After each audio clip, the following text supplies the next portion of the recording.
Menjawab episode 9, Firdaus. Paradisos. Saudara, Firdaus itu bukan garis finish kita. Kembali kepada Sang Pencipta. Jangan puas di Firdaus. Maksudnya gimana? Firdaus itu adalah pengucapan orang Arab untuk paradisos. Septuaginta menggunakan paradisos untuk menerjemahkan kata Gan Eden. Ya, Taman Eden. Itulah Firdaus. Berhubung Lembaga Alkitab Indonesia menerjemahkan PL dari Tanah Ibrani, bukan dari Septuaginta, kita tidak menemui kata Firdaus. Yang kita temui Eden.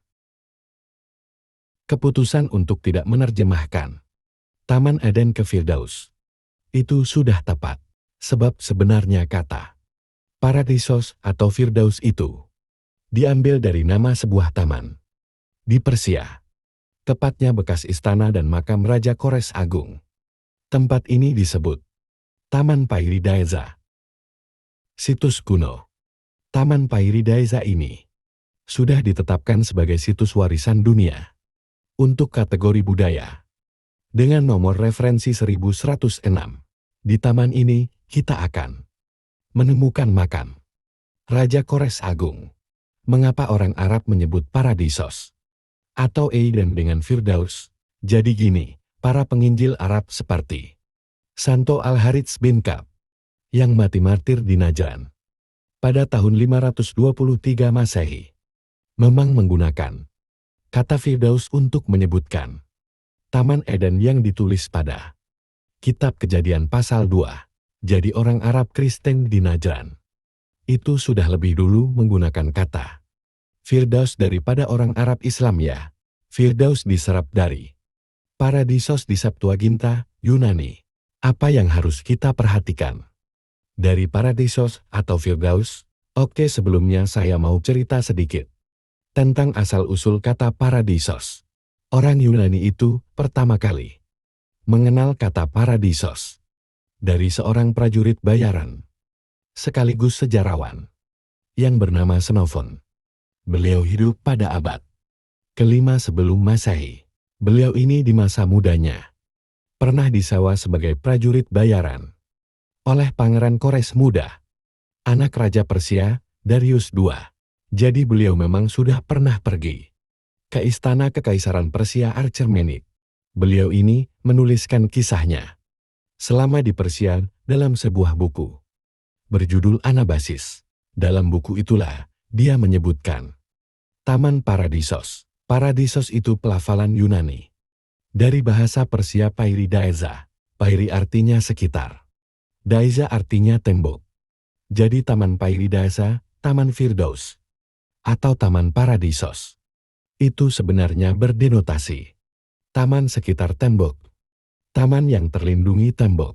Xenophon menggambarkan taman di tembok istana Kekaisaran Persia memiliki 4 kanal sungai yang mengalir, aneka pohon, buah, bunga, serta cekungan yang semua tertata simetris. Dia mengatakan, para raja Persia tidak hanya mahir berperang, tapi juga mahir membuat taman paradisos, surga di muka bumi. Sejak saat itu orang Yunani menganggap paradisos sebagai sebuah taman yang sangat indah, surga di muka bumi. Sehingga konotasinya sudah berbeda dari denotasinya. Pada tahun 330 sebelum Masehi, ketika Alexander Agung berhasil menaklukkan Persia Achaemenid, beliau mengkonfirmasi kebenaran taman ini sebuah taman dengan hamparan bunga lili dan makam Kores Agung berada di tengah rimbunan pohon. Ada yang lucu bagi saya, yaitu pada abad ke-7 Masehi, ketika pasukan Muslim menguasai Persia, mereka malah mengatakan Taman Pairidaiza adalah gambaran Taman Firdaus di bumi. Saya jadi bertanya, kalau Xenophon masih hidup, kira-kira apa yang akan dia katakan ya? Kita harus jujur, kata Firdaus yang dibuat Xenophon dulu sudah jadi beda artinya. Kristen menggunakan Firdaus untuk Taman Eden, sementara Islam untuk surganya. Bareng nabinya, ada 3 ayat PB yang menggunakan kata Firdaus. Wahyu 2 ayat 7, 2 Korintus 12 ayat 4, dan Lukas 23 ayat 43. Lukas 23 menceritakan orang yang di sebelah kanan Yesus pada penyaliban akan bersama Yesus masuk Firdaus. Pada 2 Korintus, Paulus mengulangi Lukas 23 ini, bahwa ada seorang Kristen pengikut Kristus yang masuk ke Firdaus. Jadi memang ada perbedaan paham antara Kristen dan Islam tentang Firdaus. Bagi kita Firdaus atau Eden adalah tempat kita menantikan kebangkitan badan kita. Tapi di Islam, setelah kebangkitan dan penghakiman, baru Firdaus. Alkitab menggunakan dua kata Yunani untuk surga. 1. Paradisos Concord 3857. 2. Uranus Concord 3772. Paradisos atau Firdaus digunakan untuk kata Eden. 1.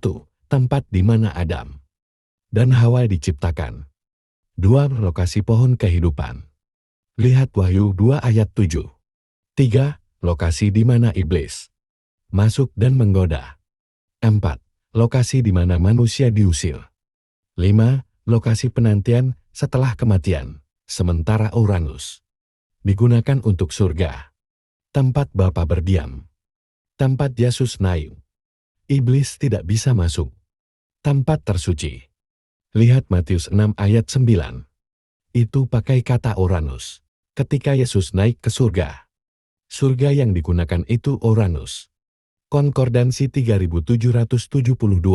Konkordansi 3772, kata Uranus diartikan untuk surga, langit, udara. Jadi nanti kalau ada mualaf bertopi, pakai rompi terus gaya sok akademisi, ngumpulin anak remaja tanggung, pas hari peringatan kenaikan Yesus ke surga, sok-sok mengkritik Yesus kon ke Uranus, bukan ke Paradisos. Jawabnya simpel. Yesus sudah tidak di masa penantian. Dia sudah dibangkitkan. Dia sudah di Uranus. Tempat di mana iblis tidak bisa masuk. Bapa ada di Uranus. Maka Yesus pun ke Uranus. Sama seperti dua bapa kami. Itu pun pakai Uranus. Seperti di awal pembahasan. Surga Firdaus bukanlah garis finish seorang pengikut Kristus. Garis finish kita adalah surga Uranus. Tempat Bapa berdiam. Itulah makna sebenarnya dari pepatah. Kembali kepada Sang Pencipta. Kalau finishnya ke Firdaus, artinya tidak kembali kepada Sang Pencipta, tapi kembali digoda. Iblis masih ada di sana. Artinya, kalau kamu finishnya di Firdaus, kamu itu belum selamat. Bayangkan, kamu sudah capek menanti hari penghakiman di akhir zaman, tapi masih bertemu iblis di Firdaus, dan masih bisa digoda. Sia-sia sekali bukan? Itulah Firdaus. Kamu mau finish di situ? Saya sih no. Jadi mau finish di mana? Finishnya ke tempat Bapa. Itulah arti dari kenaikan Yesus ke surga. Sebab bila Yesus tidak naik ke surga di Uranus, surga Bapa berdiam, tidak akan ada manusia yang bisa kembali ke Sang Pencipta. Yohanes 14 ayat 2-3. Di rumah Bapakku banyak tempat tinggal. Jika tidak demikian, tentu aku mengatakannya kepadamu. Sebab aku pergi ke situ untuk menyediakan tempat bagimu. Dan apabila aku telah pergi ke situ dan telah menyediakan tempat bagimu, aku akan datang kembali dan membawa kamu ke tempatku, supaya di tempat di mana aku berada, kamu pun berada. Sebenarnya, kalau dipikir secara logis, tidaklah mungkin manusia bisa hidup di alam yang sama dengan Bapa. Surga di Firdaus saja, itu sudah cukup elit bagi manusia. Sebab memang di Firdaus itulah Adam diciptakan, itulah alam asli kita. Tapi Yesus menjanjikan alam itu, alam yang sama, rumah yang sama dengan Bapa. Di rumah itu tidak ada iblis, tidak ada yang menggoda kita ke dosa, supaya peristiwa Adam dan Hawa tidak terulang lagi. Maka kita tidak dibiarkan menetap di Firdaus, sebab setiap roh itu kekal, baik atau jahat.